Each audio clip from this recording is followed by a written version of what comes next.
Welcome to Make Your Mark podcast, where guests share their experiences, insights, and tactics to help you accelerate your business. So building, scaling, and monetizing your business is made easier. And I will be your host, Suthar. Hey guys, welcome to another episode of Make Your Mark podcast. Now, I've got a really exciting guest for us today. His name is Andy, and he does all things leadership, right?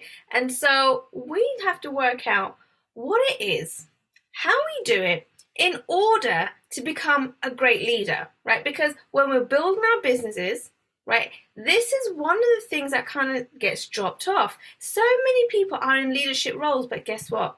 They've never had leadership training. And so what happens? It can become a very toxic environment, both for the leader and for the team. And so Andy is here to talk to us a little bit about how we can overcome this and prevent any anxiety, any horror stories in our business, because this is going to be a shortcut to actually scaling your business. Andy, oh my goodness, I'm super excited to have you here. This is such a hot topic. Thank you ever so much for having me, Kay. I'm really excited to be here. I remember meeting you and you told me all about this, and I'm absolutely thrilled that you've agreed to have me on. So thank you ever so much. Absolutely. I mean, when it comes to leadership, I don't think people realize how important it is, right? Especially when we've seen it in the corporate world. Like, so many people get promoted, but no one kind of thinks about, well, did that person get the right training in order to lead a team? Right? That doesn't. It's unbelievably common, Kate. People get promoted because they were good at the job they were doing. And yes.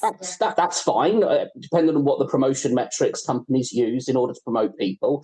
So people are good at their job, so they deserve some recognition, they deserve some reward, so they get promoted.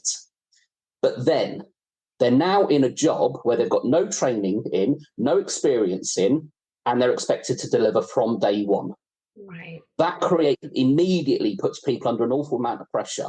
You've then got the kind of psychological aspects of it. So you're going from being mates with everybody, hopefully if it was a good working environment, to now being the boss. And believe you me, that's a hard step to take. Really, the amount of banter I've had over my career about, oh, you've changed, kind of as I was promoted.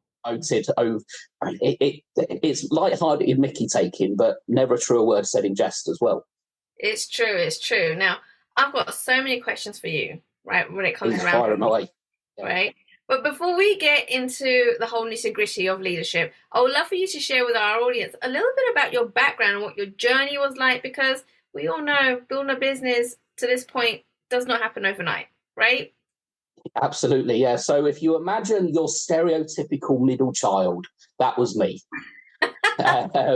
Massively attention-demanding older sister, massively attention-demanding younger brother, and there was just me stuck in the middle, kind of just looking after himself and not really being any bother, but not really getting any attention. And that kind of, into adulthood, it kind of made me more comfortable being on the periphery rather than being in the centre. That was a sweet spot.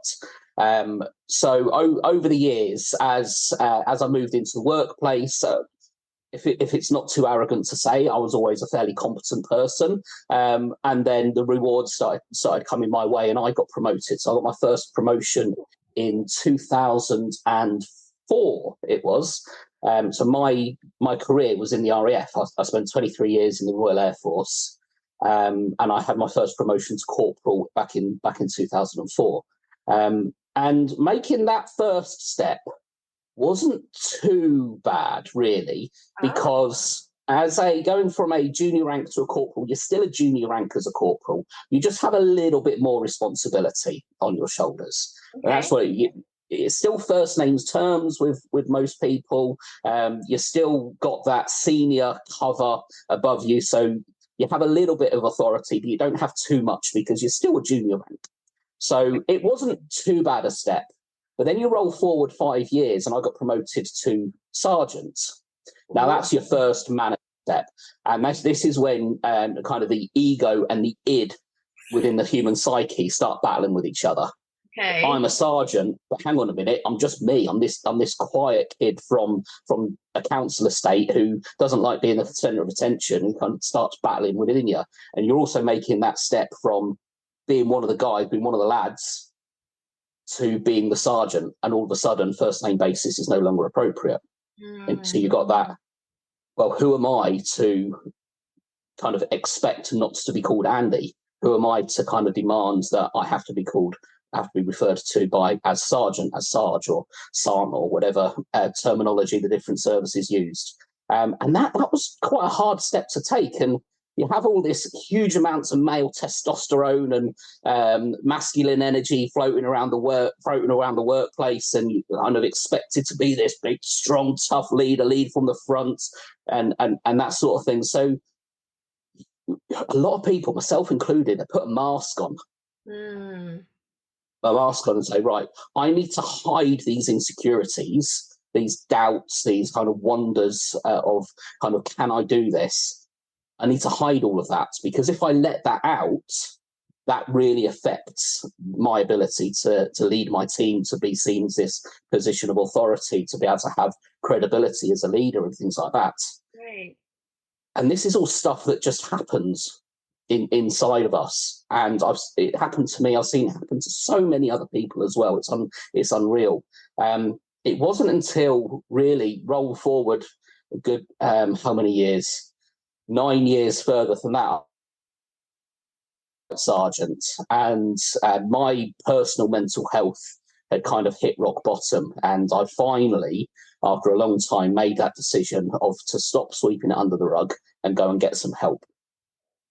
And you know what? When I think about the squadron that I ran as somebody who had severe anxiety and moderate depression, before getting the help, when I picture myself kind of in that working environment, and you've got a corridor and offices to the left and right, I walk down that corridor and it feels very dark and very heavy.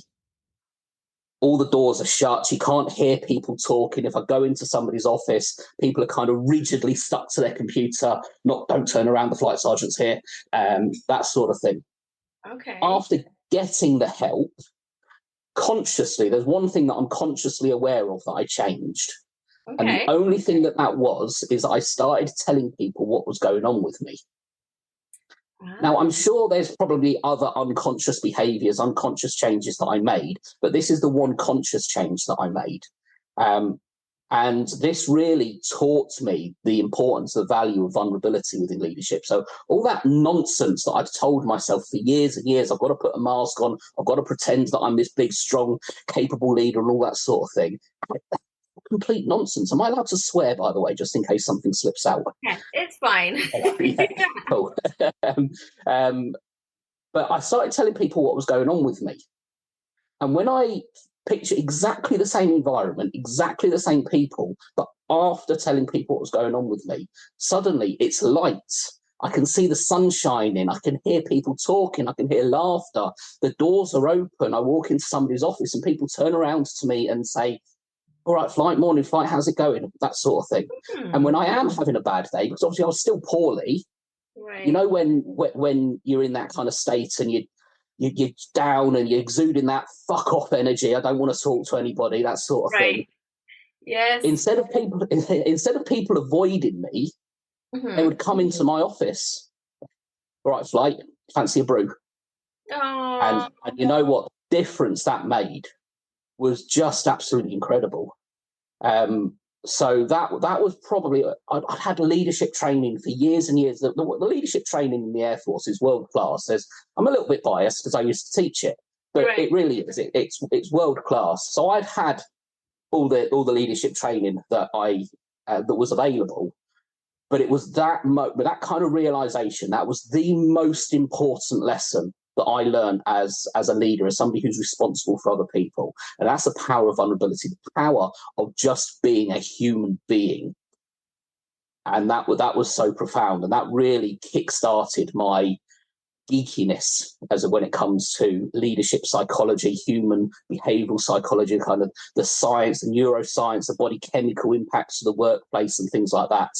And I went on to teach the RAF's leadership courses, which really then just exploded that passion for it. The more that I learned about the theories, the psychological models, and did my own learning, my own development within that world, it was like I knew there was no going back to the operational world in the Air Force. Fortunately, I'd crossed the pension threshold. I'd done enough time to qualify for the RAF pension. And I knew I wanted to stay in the leadership development world forever because I absolutely love it. I find it fascinating. So it's a real pleasure to have been able to leave the Air Force, take all of my experience from then, all the learning from then, all the mistakes that I've made over the years. And trust me, there's been a lot of mistakes I've made over the years, but all of those really positive things that I've been able to do for other people, the amount of people that I've been able to, the amount of people who worked for me that put that self-imposed ceiling. Right. This is where, but then I've been able to get them above that, and people that have had the careers that they've got, partly because of the support and the accountability, as well as the nurture and everything that I was able to provide for them. I'll take all of that and hopefully now take that into the world of small and medium-sized businesses to really kind of help them create those environments that people want to thrive within, rather than it just being a job that they turn up to do and then find another job a couple of years later and wash and repeat. Wow. Okay. So that, just with what you just said, I've got so many questions over that right now. So yeah, fire it away. Okay. So it was sounds like it was trial and error for you, right? You were trying to work out how to make this situation better, right? How to actually be able to communicate with your team in the right way that you felt comfortable, not just as per like the rank that you was in, but as a person, right? Because that was important as well, right? You didn't want to be two different people in a role, and then outside of that role, you're a different human being. You wanted both of them to come together, right? That's what it sounds like. Yeah, I think that was a great realization later on in my career. I wish I'd really understood that in my earlier days, because I used to take quite a good amount of pride in the fact that I was one person at work and another person at home. I saw that as being normal. I saw it at work. My job was to be this military authoritarian leader who wasn't had no naivety, kind of didn't take any nonsense and all that sort of thing. I saw that as my job. That was a role that I had to play. At home, I was able to be me. But one thing that I've learned later on, and many of your listeners will probably know, is that the brain doesn't work like that. Right, yeah. You are who you are. And if you've got shit going on at work, it's impossible not to take that home with you. If you've got shit going on at home, it's impossible not to take that to work with you. Although consciously we might make efforts to compartmentalize everything and just focus on being at work or just focus on being at home. But our subconscious, that whole brain has got that split focus. Our capacity is drawn massively. So yeah, when I was able to realize and be comfortable with just being Andy Nisevic rather than being the corporal, the sergeant, the flight sergeant, etc., life became so much happier. Wow.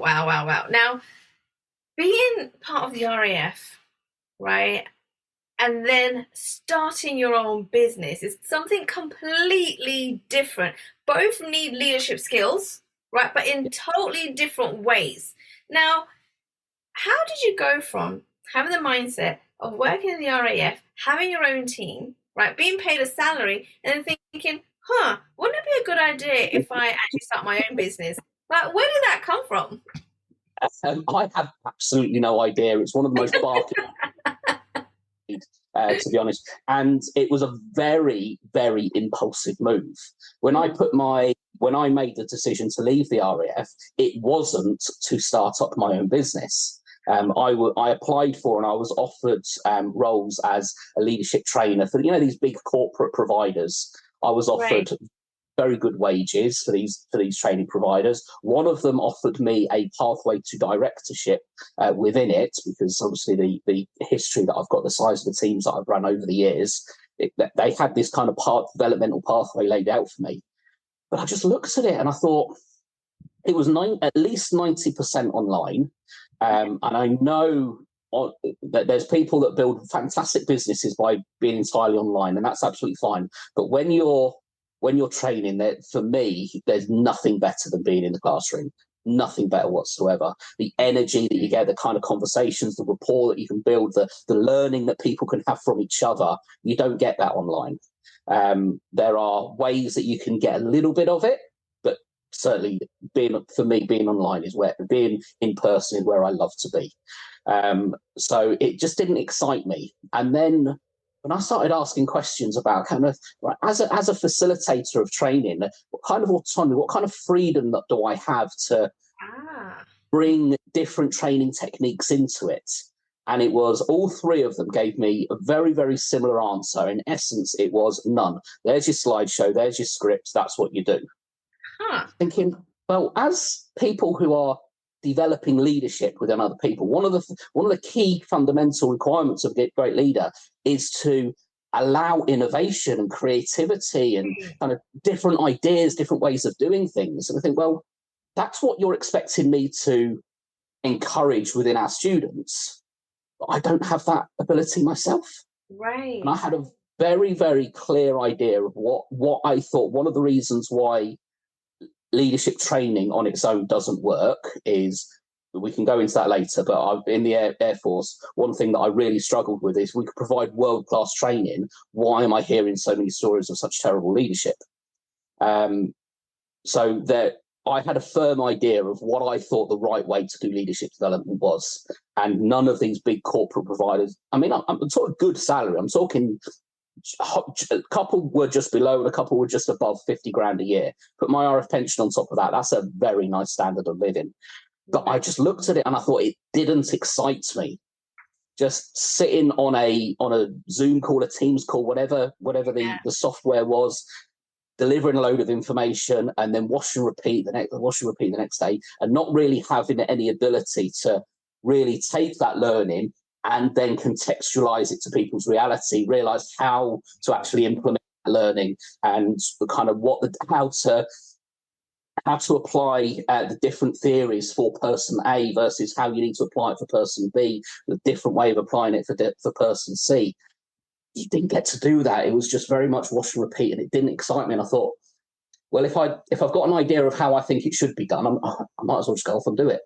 Right. And a very, very impulsive thing. It was literally September, I think it was, I decided to start my own company, and by the 10th of October, I'd started it full time. It was a very, very short time. Yeah. That's awesome. Oh my goodness. Now, I want to go into more in depth as to how you actually help build leaders, right, in this world, because that's essentially what you do. Yes. And now, I'm sure you probably get a lot of people out there, right, that have been in management roles, right, think that they know it all, right? And so when they come to you wanting to know about leadership, how do you actually work with those people? Because I'm sure you can tell straight away, nope, right, there's a lot of training that this person needs to do, right? They think they're a know-it-all. How do you actually get through to those people? That is an incredibly great question. It's an incredibly hard thing to do because, in my experience, generally speaking, those are the people that need it but won't pay for it. Oh. They won't invest in it because, like you say, they already know it all. And the unfortunate truth is that they're the people who are negatively impacting not only the business that they work for, whether it be their own business or if they're a manager within somebody else's business, but the negative impact that has on all the employees that they're responsible for or they have contact with. It's just a shame. I mean, I mentioned earlier, I've made mistakes. There are people out there who I've been responsible for who will refer to me as a terrible leader. And that's absolutely fine because nobody's perfect. We all do the best with what we've got at the time. There are people out there who will refer to me as a great leader. And here's the thing, often exactly the same time. Because what I didn't realize was that everybody needs something different. Right. So just because one person is responding brilliantly to the way that I lead them, the way I motivate and inspire them and develop them and things like that, doesn't make me a great leader. That makes me a great leader for that individual. Yes. Behaving and doing exactly the same thing for everybody else it's not going to work. It will work with people who respond to that.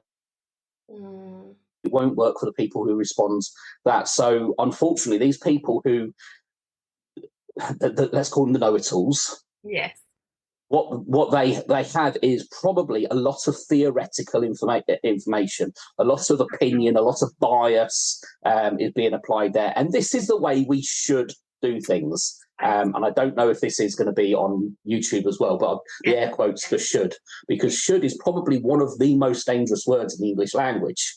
It comes from bias. It comes from your personal experiences. It doesn't take the other person's personal experiences into account. So when we say you should be behaving like this, you should be doing it like that, all we're doing is putting bias in and putting those barriers to trust and communication and everything is. It's our responsibility as leaders to find out what it is that that person needs in order for them to want to be inspired and excel within your business. Absolutely, absolutely. Now, you see this in my experience, and I'm sure a lot of people have experienced this as well, like there's two types of, I guess, leaders that are bad leaders, right? And so you've got that group that just tell you do it this way, it's your job, just do it, doesn't want to listen to the team. But you've got the other leader who's very nice, wants to listen to the team, but says yes to everything and cannot stand up for the team, right? Yeah. Right, very two different personalities. And then, how do you work with those two different leaders? Well, one thing that I think it's really, really important to be when you've got any kind of leadership responsibility. So obviously we use the word leader. A lot of people, their minds go straight to the people at the very top of the organisation.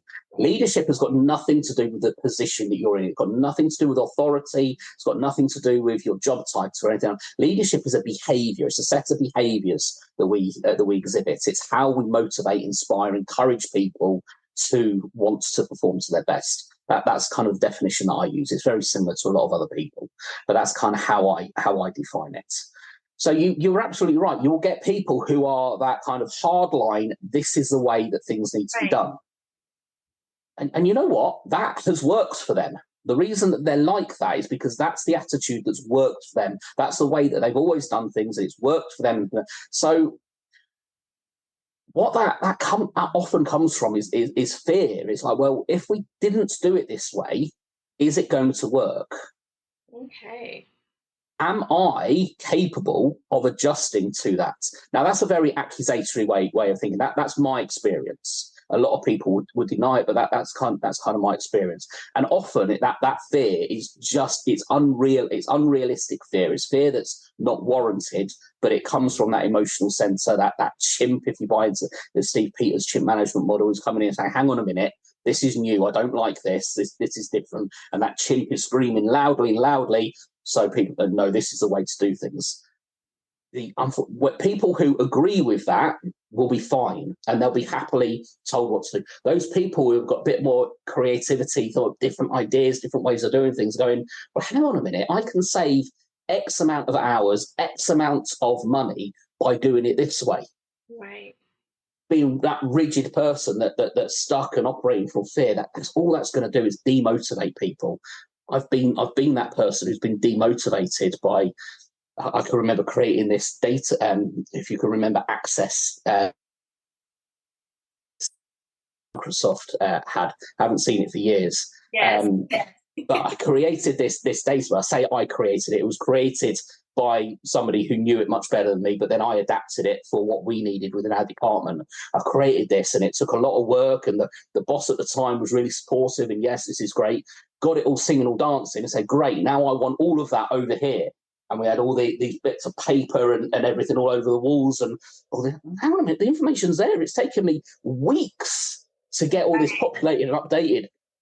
Now you want me to take it from there and put it on there anyway, where I have to keep on printing out all this paper and manually updating that. And whereas it's there, you just need to look at it. And I think, what an absolute waste of time. And it really don't demotivate me after being really excited about this really great little single dancing database that we had useful. But that's because that was the guy's way of working. That's how he likes to work, and he didn't want to change because could he keep up with that change? And this is often where that fear comes from. Right. So you tend to be quite rigid and stuck. And the other side of the coin that you said, those friendly people that want to give people the time of day, want to allow them to be transformative, empower them to do all this. But you're right that when it comes to having to hold people to account for their standards, for their discipline and things like that, they struggle. And what they're doing is they're providing friendship, not leadership. Right. So we've got the dictator or we've got the friend. Right. And actually both are as ineffective as each other. Exactly. Oh, wow. I love that. Okay, so Andy, I want to talk a little bit about, what kind of results you got with working with some of your clients. Like when they came to you, of course, they must have been willing to learn, to kind of make sure that they are coachable and all these good things. And so when they do come to you and you get them these results, right, what did that look like? They came to you with one problem, and how did you actually help them through it? So my very first client that I took on, they're now my biggest clients, and the results that we've got there, I absolutely love what I was doing. So I'm not going to mention any names. I'm not going to mention any company names. Chances are your audience won't know, because I know most of your audience are in America. But just in case people say, I'll keep it vague and confidential. But the managing director came to me because he was kind of hovering around about a £12 million revenue business. He wanted to scale it to 30 million and then have a decision to either sell it or promote one of his senior managers to managing director, and he'd be kind of chairman and just go off and move and start up something else. So he had come into my world because he had attended one of the very first workshops I ever delivered. Agreed to have a conversation with me. Agreed that what I did was valuable and invested in putting two of his senior managers on it.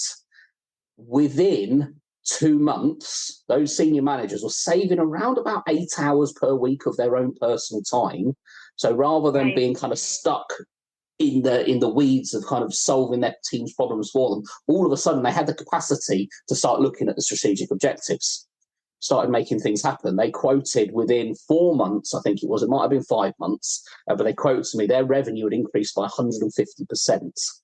Wow. Because all of a sudden, these two departments, they weren't working in isolation. They weren't working in their own silos. They were actually communicating what the needs were. The people were people in the staff members, the team members. They had all this extra autonomy and realization that they did know how to do their job without having to wait for the boss's input and things like that. And that kind of prompted the MD. So, actually, I'm going to put all of my senior leadership, including himself, on the team. And their ambitions, when I took them on in 2022, their ambition was to scale to 20 million within 5 years. They're going to hit that this year. Oh my goodness. So, see, I don't think people realize that leadership has a direct result as to what your income is going to be. It absolutely does, yeah. Right. And I mean, it feels strange, doesn't it, to talk about leadership and the compassion, everything that comes with great leadership, and then put financial metrics. Yeah. And it is quite hard. I was quite lucky that this company, they keep a very close eye on things, and they were able to tell me just kind of what the metrics and things were improving. But for me, as Andy Nisevic, as the person who goes in there on a regular basis, one of the things that I used to say to them, it feels like a morgue walking in there. Feels like a couple of them referred to it as a library. For me, it just felt like a morgue. It felt like a really kind of solemn place to be. But over the course, it took maybe 8 or 9 months. And trust me, there were bumps along the road. Trust me, because not everybody can adapt to the change and new ways of doing things. Or when things are getting done properly, the old people who weren't values matches were either let go or volunteered to leave. Had to bring some people in, and then there was the accidental hires. There were bumps along the road. But when I walk in there now, the first thing that I hear when I walk in, people talking and people laughing. I can hear people on the phones. The person who sits on the reception desk looks up and says, "Hi, Andy, how you doing?" There's an environment there. It feels like a place where people want to go. Right. And that for me is just the biggest change. Yes, all those financial metrics for the bit that he called is that now a CEO because he's kind of wrapped a couple of companies under one umbrella. But yeah, the CEO, that obviously the people running the business, they need to see the metrics. They need to see, is their investment worthy? Are they getting the return? Are they growing in the way they want to grow? Can they make the investments that they need? So they need to see the numbers. That's absolutely fine. But for me, just walking in there and it just feeling like somewhere that I don't have to whisper. Right. You know what it's like in the library or in a morgue, and all of a sudden you're the voice, and everybody turns around. You don't have to worry. People are engaged and they're enjoying their time there. And for me, that just pride is a sin, but you know what? I don't care. It just fills me with so much pride. Oh, and I can see it. I can see the passion in you. Like the more you're speaking about leadership, I can see that this is your love, right? This is one of your loves, yeah. Sure. So that's awesome. I love it. And so when you worked with so many people all over the world, right? And so what are some of the main or the common mistakes that people continuously make that you keep seeing time and time again? So the first thing that comes to mind is this insistence that the boss has to be in with the team. I can understand why people feel like that. We're all one team, we're all in it together, and it's not a case of leading downwards, it's a case of being responsible people and leading from within, and all that social media stuff that goes out there about leadership. Trust me, there's so much nonsense on social media about leadership, it's unreal. But to give you a case study, a recent client of mine that I onboarded them in January, one of the people on my program had recently been promoted to ops director. So I had the managing director and the ops director come onto my program. And the reason was because they were a fast growth company. So they wanted to make sure the new personalities they were integrating kind of integrated properly, and the development plans and everything that they wanted to do was done properly. Now, the ops director stayed in exactly the same desk as she was at when she wasn't the director. She was just one of the team members. The first thing that I encouraged them to do was move into her own office. So they had an empty office that they used to use for client meetings and things like that. I said, no, get out of there. Within 2 weeks, she had told me that she had learned more about her team in that 2 weeks since moving into the office than she knew in 5 years working there. Wow.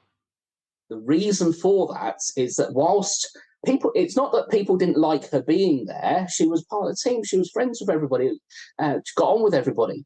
And it's not that people didn't feel comfortable talking to her about stuff that was going on and help that they might need and things like that. Right. But they were uncomfortable saying it in front of everybody else. Right. Okay. Going up, boss, can I have a word in front of everybody? All of a sudden, people are meerkatting, aren't they? Because we're human beings. We're interested in what's going on with people.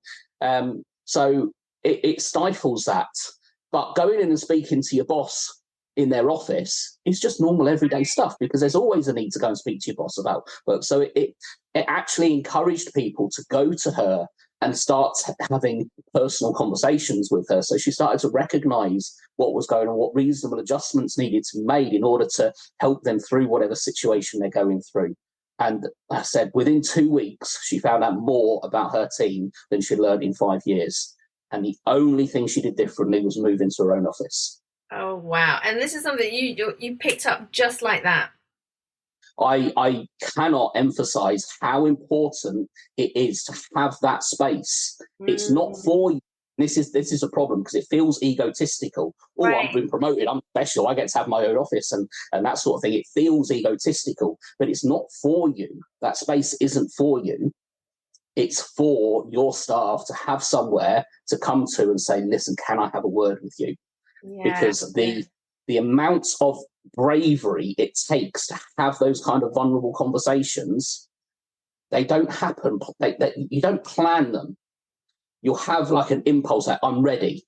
But if that person is there in front of you having a conversation with somebody else, you've got to wait. And then the inclination dies, and then all of a sudden you decide not to, and it might be another 2 weeks until you're ready to have that. Whereas if that person is in their own office, they've got their own space, and you go knock on that door, you're committed to it. So even if they can't have that conversation with you there and then, that person now knows that you need to have a conversation with them. So when they're ready, come to you.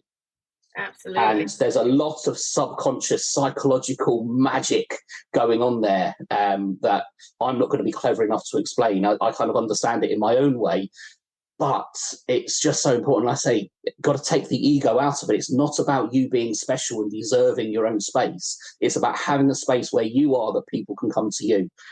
And that's where the magic happens, is where you're able to have those one-to-one conversations that aren't being listened into by everybody else.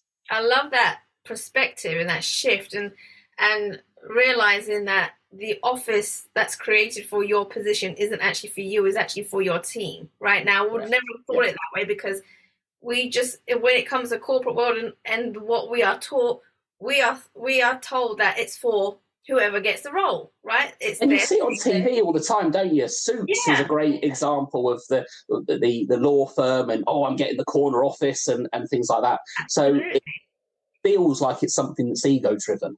Definitely. Trust me, if you're in a seat, so not necessarily as a supervisor, maybe not even necessarily as a middle manager, because let's face it, we've got to blend in reality, and you're not necessarily going to have the infrastructure to give everybody their own office. Definitely. But certainly if you're a senior level, definitely if you're a director level, you've got to have that space to be able to have those important conversations. I love that. Now, a little birdie told me, Andy, that last week you wrote a book and it went number 1 on Amazon. I did, yes. It was incredible. Yes. So my book is called Leadership 101, Don't Be a Dick. And it's a play on the irony behind the fact that more efforts you put into trying not to be a dick when you're a manager, actually the easier it is to become one. And there's all sorts of stories from behaviours and things that I've seen of other people, behaviours that I've recognised within myself, and all sorts of things in there. But underlying behind that kind of I don't want to be seen as a dick tends to then lead to people pleasing. And anybody who's been responsible for anybody, whether it be inside of work, outside of work, anything, you can't please everybody. So making a decision to please person A, there's going to be at least one other person that's not going to be pleased by that.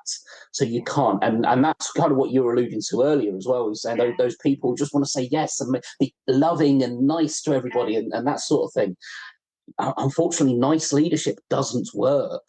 Right. It's unfortunate. You create teams that get on brilliantly when you're a nice boss, but you don't create high performing teams. What I'd say, rather than being a nice leader, you need to be a kind leader. And the difference is very subtle, because a nice person will just tell you what you want to hear. A kind leader will tell you what you need to hear. There you go. I love that. Now, I know at this point, Andy, people are thinking, oh my goodness, I need to connect with Andy. I need to learn more from him. So where can they go to connect with you? So I'm on most of the mainstream social media channels, and the main one that I use is LinkedIn. My name, Andy Nisevic. I'm certainly the only Andy Nisevic in the UK anyway. I think in the former Yugoslav countries, it's a relatively popular name back there, but it's certainly not in the UK. But yeah, 1 Degree Training, my website is on there, and my email address is up on the screen as well. Please do feel free to reach out, any questions that you might have.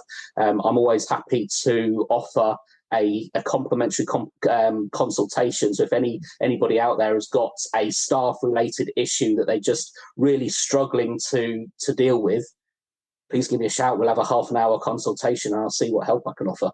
Oh, thank you, Andy. Oh my goodness. So many golden nuggets in such a short amount of time. Thank you for coming onto the show. And guys, if you're listening or if you're watching to this episode, then all the links will be in the show notes. Go ahead, scroll down, make sure that you reach out to Andy, learn more, because it can mean more money for your business, right? And all you have to do is maybe change 1 or 2 things like he's already mentioned, and it can make big waves in your business. So go ahead and connect with him right now. You will not regret it. Andy, once again, thank you for coming onto the show. My pleasure. Thank you ever so much for having me on. I've loved it. Thanks for listening to Make Your Mark podcast at www.makeyourmarkpodcast.com. Make sure you hit that subscribe button so you get this and every other episode that comes out.